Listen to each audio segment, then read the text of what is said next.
obviously, this shouldn't be like a newsflash for anyone. Smoking creates poor air quality. One of the issues that we're seeing now more and more and more, and a lot of my doctor friends who work in ER rooms, they're seeing more of this now that marijuana is being legalized, and a lot of people are smoking marijuana in their homes. That creates an air pollution issue in the home, but they're also seeing an increase, actually an epidemic increase in people coming into the emergency room as a result of excessive marijuana use. Remember, today's marijuana is a lot stronger than it was in the 1970s. Today's marijuana, the concentration is much, much higher. So smoking indoor creates or pollutes your indoor air, and that pollution of your indoor air, obviously, you don't want to breathe that in. We know that smoking contains cigarette smoke and marijuana smoke contain thousands of different chemicals, many of which are carcinogens, many of which are heavy metals, and your body's going to have to process that if you're smoking in the house.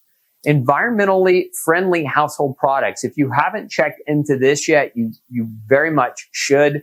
Like a lot of your standard care household cleaning products are very caustic agents. They are chemically derived, and they contain a number of different chemical compounds that can, put a tax on your immune system and that can burden your overall antioxidant function. So using environmentally friendly cleaners is a great place to start as well. Change your air filters very regularly. A lot of you don't realize that, you can't let 6 months go by before you change that air filter. That air filter gets dirty. It gets dirty with time. And if you're not changing it, that dirt and that debris and the mold and the pollen and the dust, all that accumulates in that filter. And then your AC unit has to work harder to punch all that stuff, all that air through all those chemicals and then through the filter. So you shorten the life of your AC unit when you don't change your filters regularly, but more importantly, you dirty up your air when you don't change your filter regularly.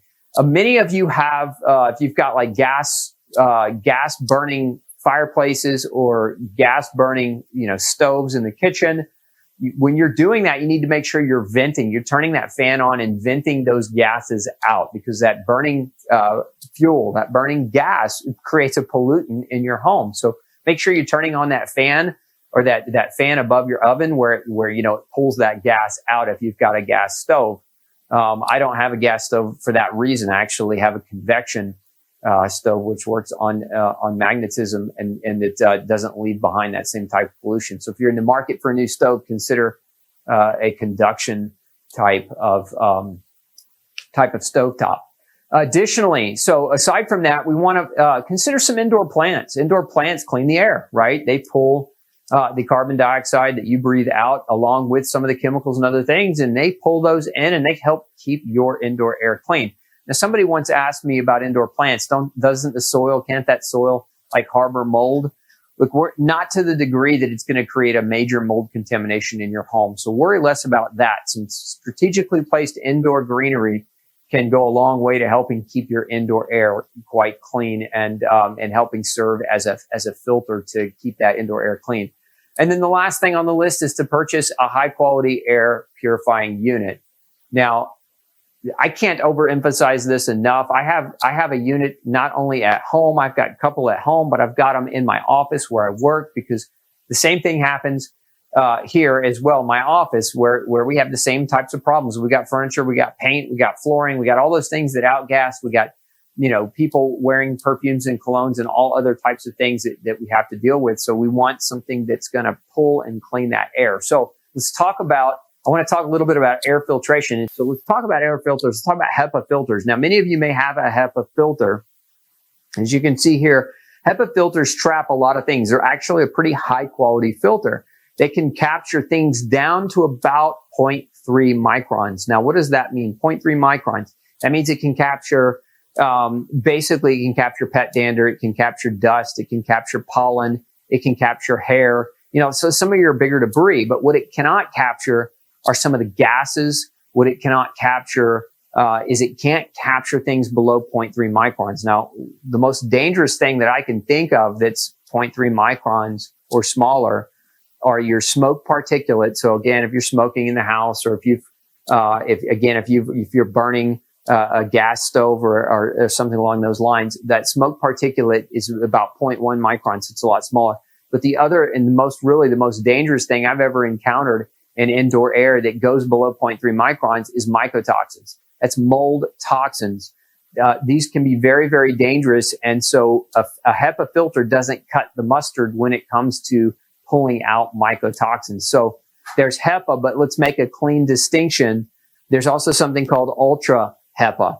Okay, an Ultra HEPA filter goes below 0.3 microns. That's 100 times smaller particulate than a standard HEPA filter.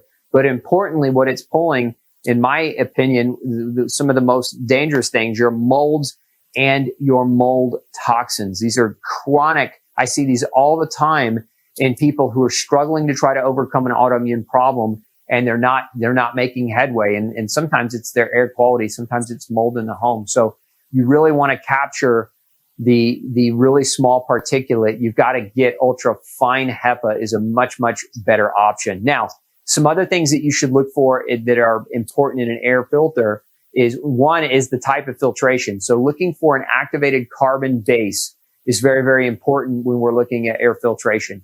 What the activated carbon does is it pulls and removes a lot of your VOCs, your volatile organic compounds that outgas. These are the things from your healthcare or not your healthcare products, but your cleaning products. These are things that might outgas from your furniture, from your paint, etc. So those things that are generally in a house, right, especially new construction, that need to be pulled, that need to be outgassed on a regular basis. One of the other things that you want to look for is something called potassium permanganate. And this stuff actually pulls some of the other dangerous gases and smaller items out of the air. So you want kind of looking for a combination of those two things. Both of them work extremely, extremely well. Something else you want to look for is an acronym called CADR. And that CADR stands for Clean Air Delivery Rate. So this is how quickly can a filter recycle and clean the air in an area. So we want the higher the CADR, the better the product. So this is a standardization across air filtration industry. So the higher that CADR number, the better. So you want to look for something that has high CADR scores. So Ultra Fine HEPA, activated charcoal filters that can pull a lot of those gases and gas contaminants, okay, as well as a high CADR rating. Those are really three very, very big and important features. Hey, don't forget to check out the rest of the series right here. Make sure you hit subscribe below. And as always, thanks for tuning in.